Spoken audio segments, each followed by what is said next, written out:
Kristen. Hi, Kevin. It's been a while. And you are going to have to watch the road because we're driving. We are. We're coming back from our favorite event of the year, Couples Camp down in Cincinnati through Crossroads Church. This year they had 1,000 couples back off the grid, up in the woods, just disconnected and working on our own relationships with God and working on a relationship together, and most importantly, God's relationship with us as a couple. Yeah, absolutely.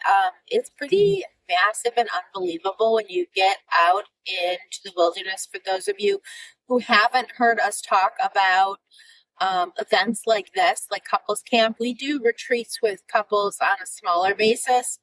But, we always have had a vision to have a retreat center and to hold larger scale retreats, but this just sort of blows away any other large scale retreat that we have seen or been on. It is, you said it was 1,000 couples. 1,000 couples, over 1,000 couples, over 2,000 people.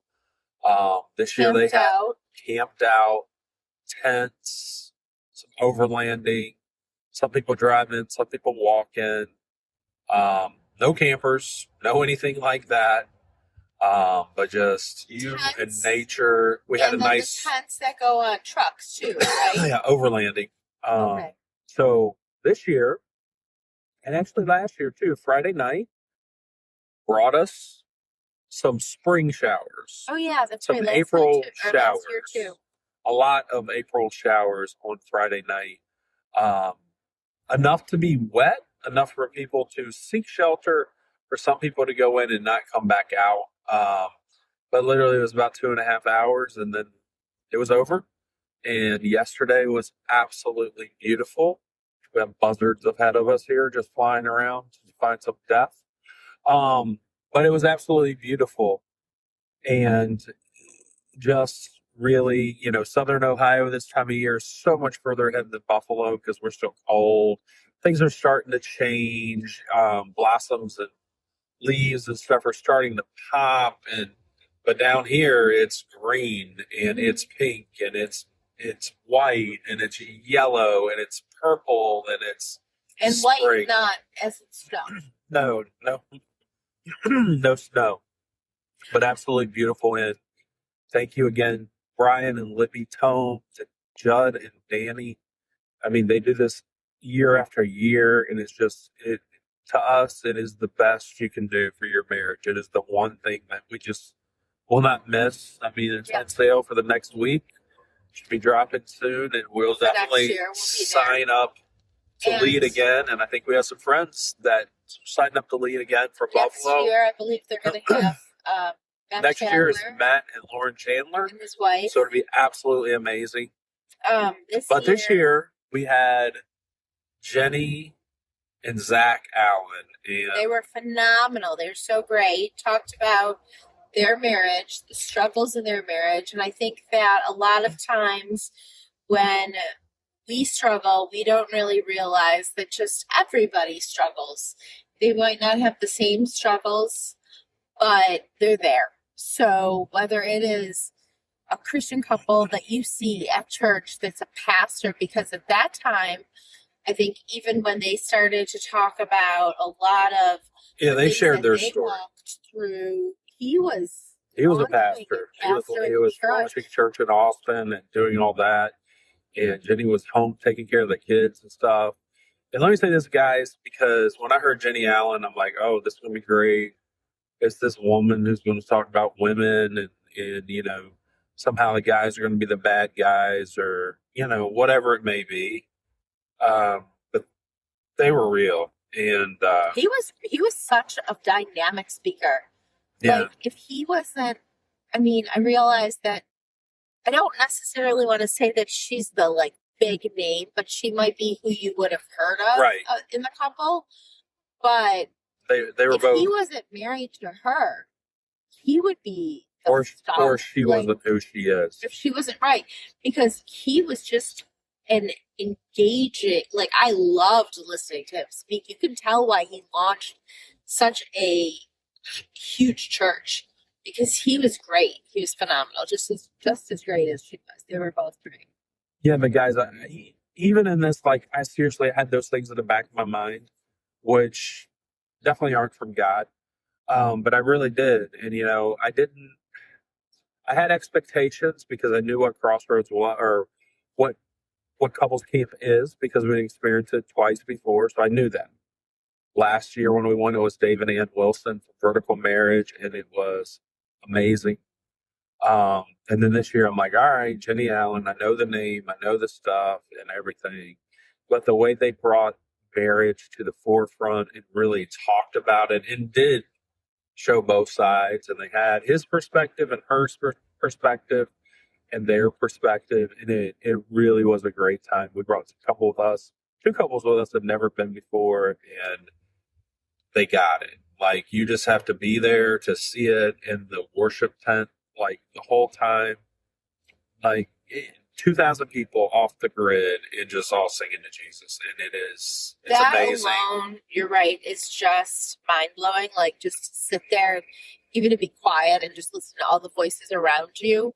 Mm-hmm. But I think today, as I reflect back, I think that we can go back and we can think about what the weekend was like and what an impactful experience it was.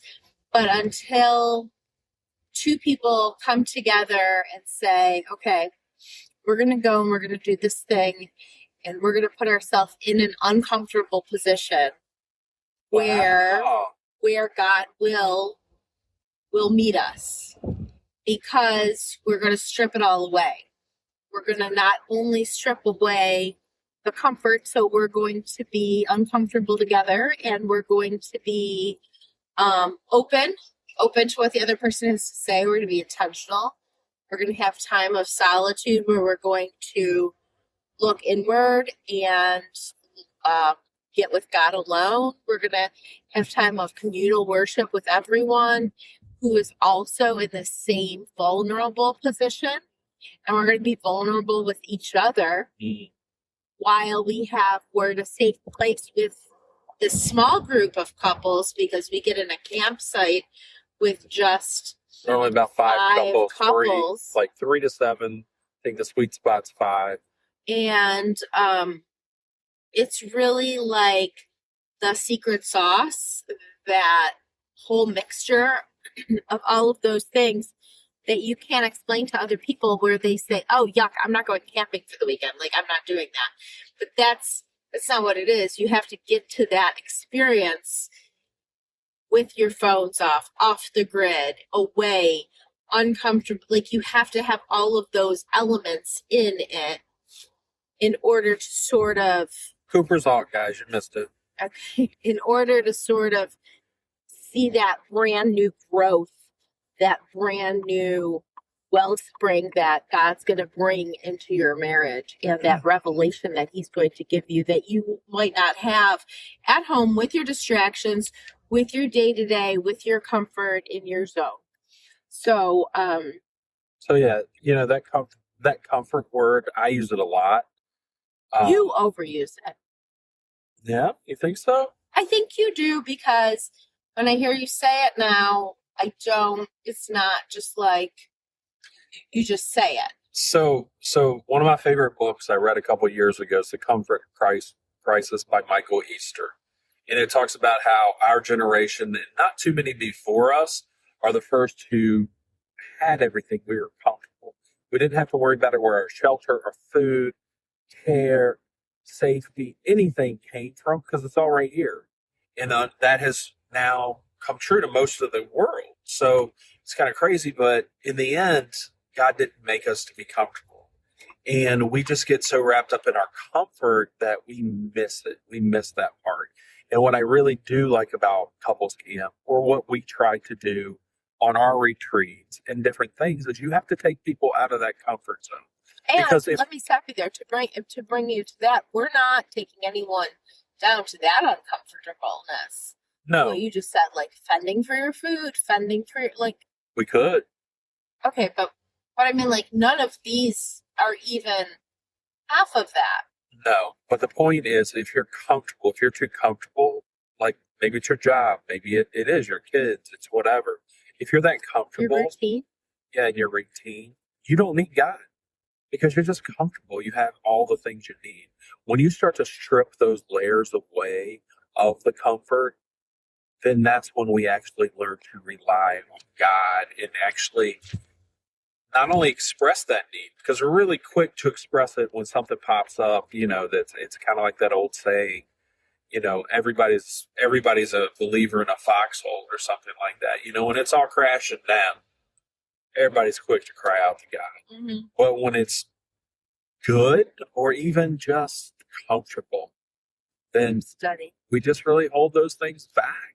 And it can be what we all hold back. There's always something. I don't care who you are or whatever. There's always something that we are bent to hold back. It could be money. That's a huge one. Like, I could do better with this little bit than you can, God. And we don't give that up. It could be our privacy. It could be it could be a wall between the husband and the wife because there's those things that we just have. Maybe it's a guy who has this girlfriend, and I don't mean girlfriend, but a female friend, or a girl who has this male friend that, it's harmless. But you know what? Given the right thing, there can be a perfect storm to change that. We tend to tell our lives to people that we probably shouldn't. We have these people that influence our lives. And a lot of that happens around the guise of comfort. Yeah. You get too comfortable with someone. Yeah. Or in a situation, that you could play on that word too.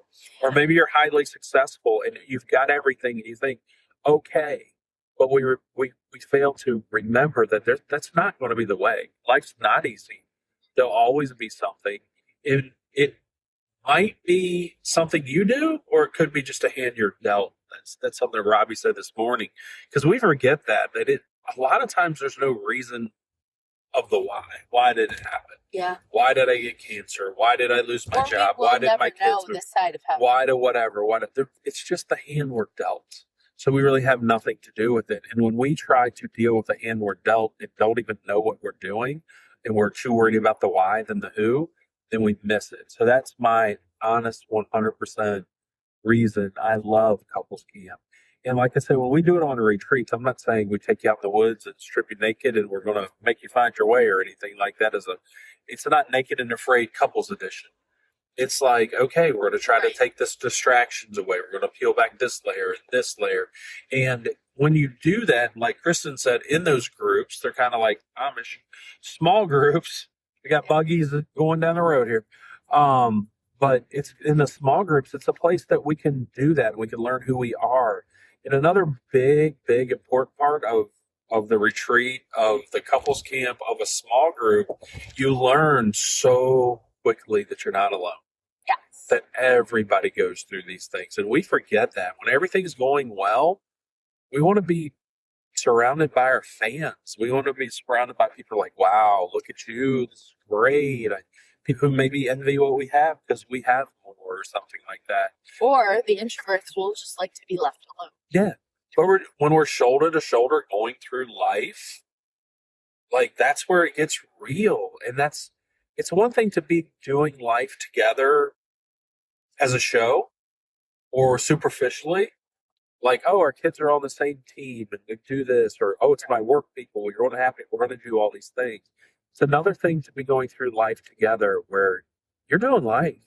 That means the good, the bad, the ugly, the ups, the down. And you see that, wow, this couple's either beside me, in front of me, behind me, or wherever it may be. But there's people around you in that. And when we build that community, when we do those things, then those are the people we can turn to. Sometimes the influences in our life, the circle, or even your family, it wouldn't be the ones you would choose. And that's a really hard one. Like family, you don't get to choose your family, but you get to choose that circle, the family, the brothers and sisters of Christ that are around you. And that's some of the most important decisions we'll ever make. So that was a huge reminder to me. And it always is. Whenever we do this, whenever we do our couples groups or whatever it is, like that's something we try to drive home because we've been there without that. And we know what it's like to be on the other side. Night and day. So let me ask you a question. What was your favorite part, or what was one of the best things that you got out of this weekend? It's my favorite part. or That's what, something you know, great I that had a you've been question through ready this for weekend. you, and you just messed me up here. Okay, you can ask me after. What was the best thing I got out of this weekend? Oh, I have a great one. Great. When you go to Mythos, Greece, do not rent a little boat Okay. to cross a mile over to a deserted island that's not really deserted to have sex with your wife. Okay, so that was part of a story, and From Jenny and Zach Allen. But it's the whole point. Like, with that, like, honestly, it's to expect the unexpected. You know what I mean? And that's so you have something in your mind. It's like, okay, I'm going to do this, and I'm going to do it for. Prepared for the unexpected. I'm going. No, he didn't. He didn't. So that was a problem. Well, they didn't because That she was didn't know. the problem. But he had the best of intentions. He was doing something for his wife, taking her to a beautiful place to spend time together. Now his reasoning, well, whatever, that may be questionable, but we're married. That's a good thing. But he didn't know all the variables, so he was ill prepared for what happened. In the end, it's a great story and everything like that, but he didn't see it coming. He didn't know those things. And how many times in life? He wasn't prepared. How many times in life have we had that happen? Where we think, oh, we're here and great, it's going to but do we're just not like prepared. this. Yeah. All the time. Yeah. I mean, honestly, if you really want to get down to it, all the time, whether it's big or small, whether it's life threatening or not at all, there's many times we're just unprepared. I mean, from the very little, our friends with us didn't, their truck didn't start. Yeah. You were prepared because you had whatever those cables were to start. The jump box. Yeah. But I know what jumper cables are, but yeah, the jump box. But it's possibly right. Like, so just it could be any situation. So, Kristen, what was your big takeaway? What was the one thing you got? What if you could narrow it down to one thing? Since you just did this to me, let's just dial it in a little. What is your biggest takeaway from the weekend? I was going to share something that I really enjoyed that was different about this weekend that I thought was very special. But I don't necessarily know if it's my biggest personal takeaway, but I thought it was really great. Okay. So, if you don't mind. So at the end, they always do a vow renewal. And Black rings this year, guys. We have done vow renewals in conferences that we have hosted before and that we have coordinated.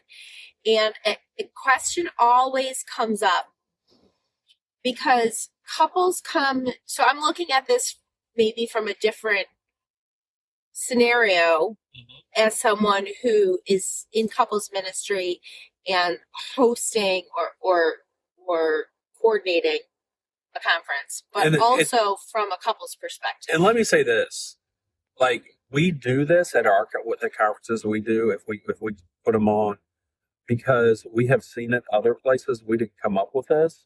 The first time we did it was at the EXO conference 3 years ago. Yeah, it's been at many different places, whatever. Not just here. And we saw what an impact it is an impact because it solidifies the end of your weekend, but it also makes you leave with a promise to each other, with a fresh start, with a commitment that you have already made. It is not a commitment that, okay, I am forcing all of these people to make this commitment. The problem here also arises because people come to these events with a myriad of reasons, right? So it's almost a struggle sometimes to host because you don't know the position that each couple is in. Yep. And we, as a couple who have been married for 27 years and have gone through years of heartbreak, have gone through years of loss, have gone through years of wonderful blessings, have gone through years of just God's favor, have gone through years of drought, have gone through every single season imaginable, seasons of busyness. I mean, we understand little kids, older kids, letting go, changing who they are, just feeling disconnected, feeling connected, feeling the questions. So we know that every single couple there has a story. Part of what I love most about doing this podcast is being able to bring couples on to tell their story because that is where I just feel like we get the most benefits is hearing about different couples and their stories. So what I thought was just so brilliant was that they didn't do just one vow renewal, they did 4 vow renewals. And one. And they had each vow renewal was a little different. It was based on the season of the marriage that might be there. So Not basically, not the season as of like how long you've been married, no. but the So seasons. basically, they sort of said, you could be in a really great season, which might be a season of spring, which everything is fresh and hopeful and great and wonderful. You might be in a season of summer, which might be very, very busy, and you might be working and things are going, you're very busy. You might be in a season of fall where you're letting go of things, where you're starting fresh, where you don't really even might know where the questions are going next. It was much longer than that. And of course, a season of winter where it is just hard and things like that. So as it went on, I just really liked that they then developed the vows For each of those. to each of the circumstances. So I thought that was pretty genius. Yeah, it was really good when Robbie did that this morning. It was different. Like we've hosted a couple of these ourselves. We've been to many of them at different conferences, events, different things like that. But when they broke it down like that this morning, that was really good because the question, I think, to expound on what Kristen said, the question on the other side of that is, it's not, oh, how do we? No, the question on the other side of it is emotions and feelings and stuff like that. Because if you're in a marriage and this is it, this is like make it or break it. This might be the thing that changes us, or it might not, or you're going through something really hard, or it's brand new. You have no idea what's going to happen. Like those are different stages of our marriage and stuff like that. Sometimes it's just the seasons like Kristen talked about, but sometimes there's a lot more to it. So you want to be gentle and aware of that because you know what? You don't want to give a false hope. You don't want to say something that might not be true. And our emotions are what our emotions are in those seasons. Like our honest answer, for the most part, to any married couple is if there's no active abuse, adultery, or addiction, you're married to the right person. That's the person that you're going to work it out with. You're going to work it out. And that's not always an every, but that's really Chris and I's standard answer to you.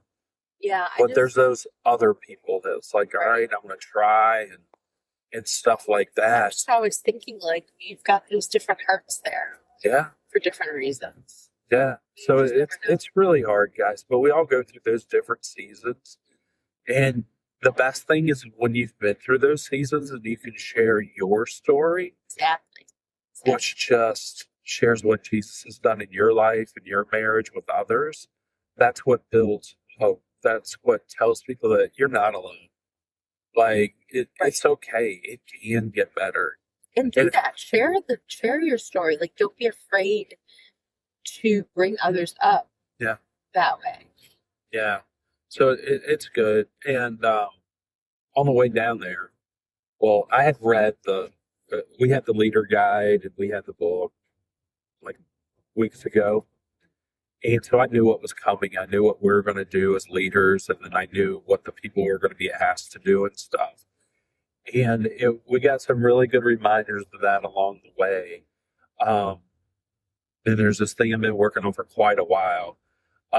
It's that divine semicolon. It's like that pivot. It's like whatever it is. Like, okay, now what?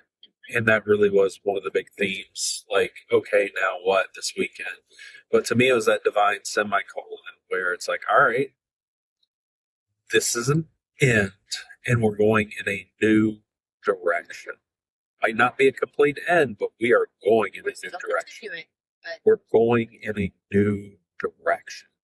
And that's so, so important. And that's how our life has to be. So we're on the way down. We go there and we get to town Thursday.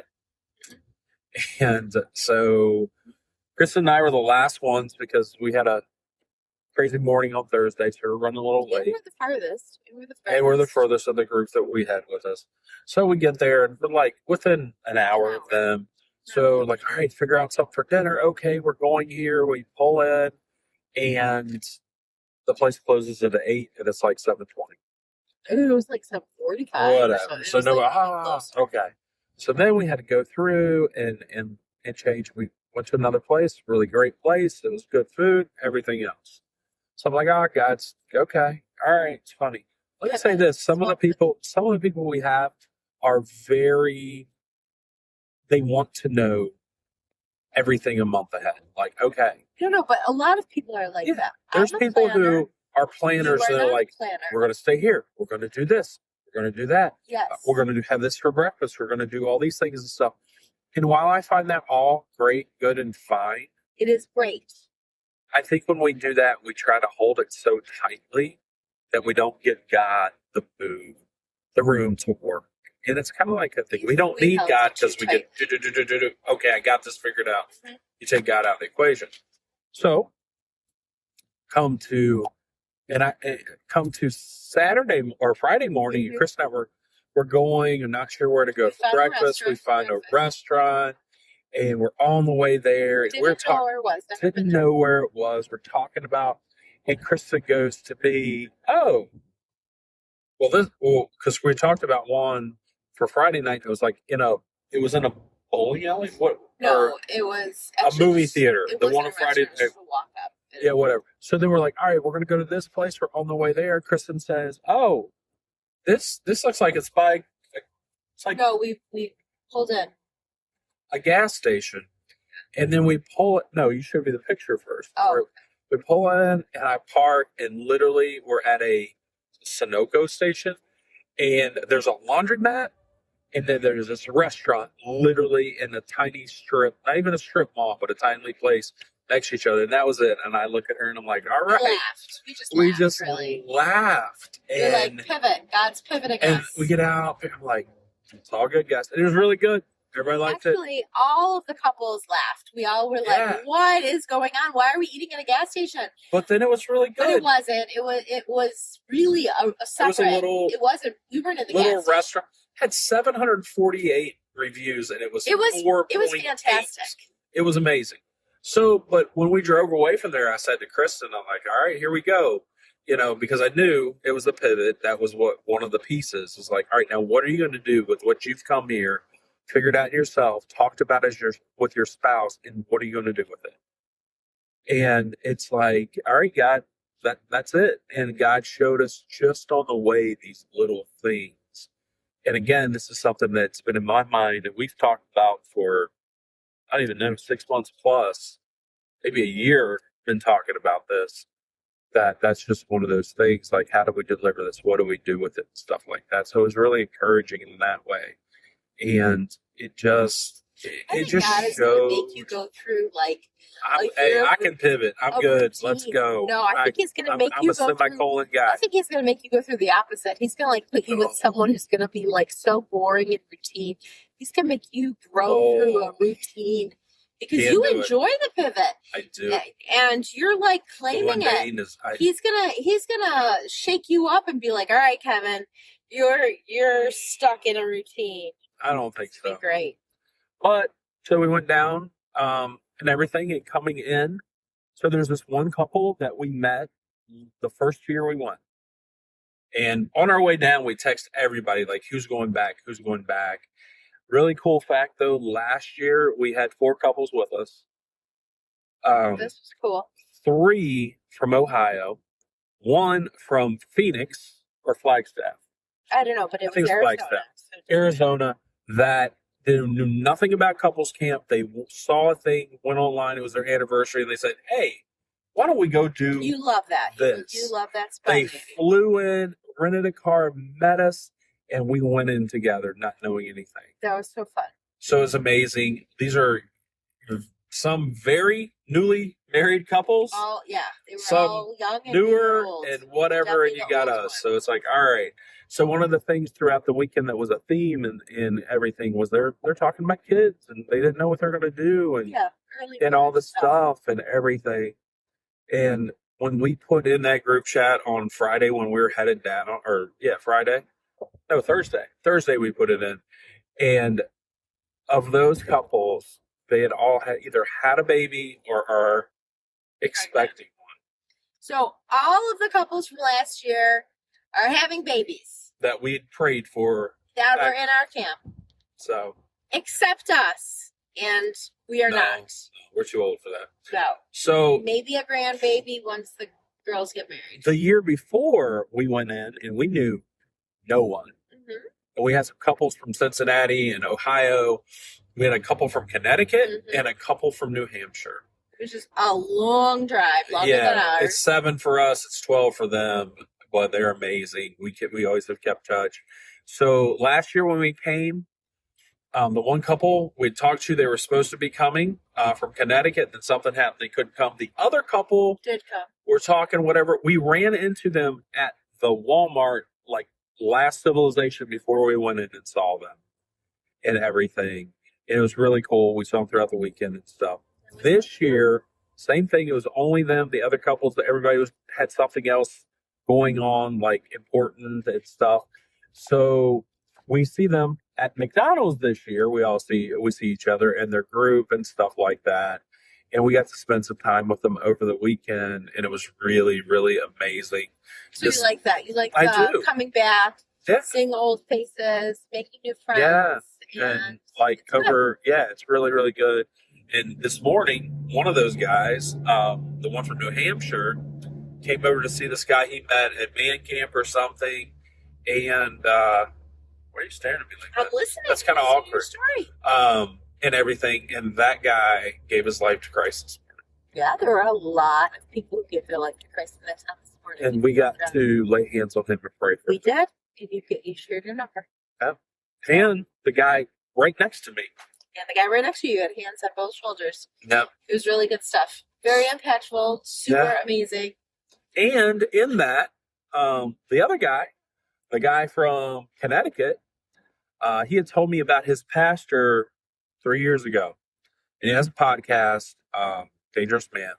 Yeah, it's a good podcast. We listened to one of them today. Yeah, and I briefly or whatever, but we got to talk to Rory, Pastor Rory, and he's been growing this thing and doing this thing, and it's all about men. So with that, like he is all about strong men, building up strong Christian men, leaders, ministers, all this stuff to be able to do life. Because we all know, and my wife is a super firm believer of this. Strong men, strong families, strong communities, strong children, strong churches. It all starts from there. I mean, I really do believe that strong churches really need to foster their men's ministry. It just needs to really start there and grow. I mean, everyone in a church is very important, but it's something that is missing, and a lot of men just do not have a natural bent to pursue it on their own, or even feel like they're allowed to. I think sometimes.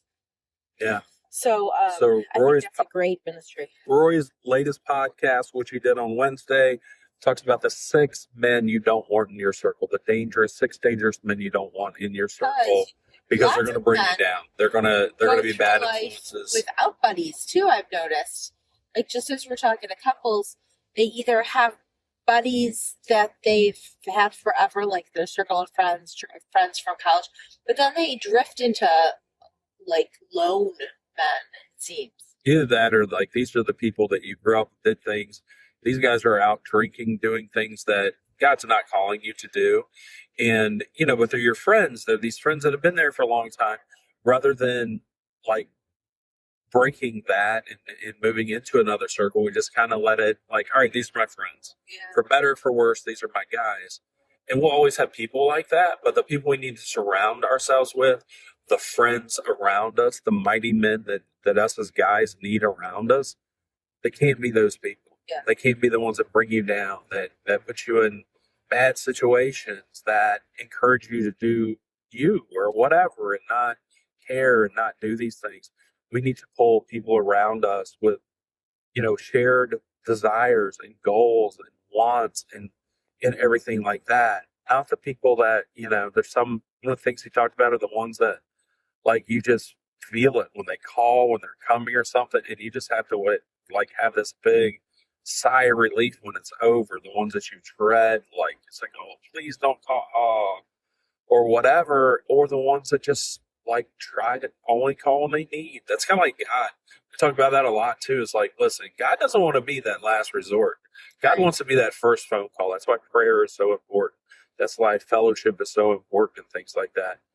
And like we say always, and it's just we're not meant to do this alone. Yeah, but I But think we're that not women, meant to do it the same way and keep doing it. We need to lift ourselves up. And iron sharpens iron. But if you don't have iron on the other side, it's not going to sharpen anything. I think with women though, they do feel a natural bent to surround themselves with support, with that emotional support. So I think it's not as unusual,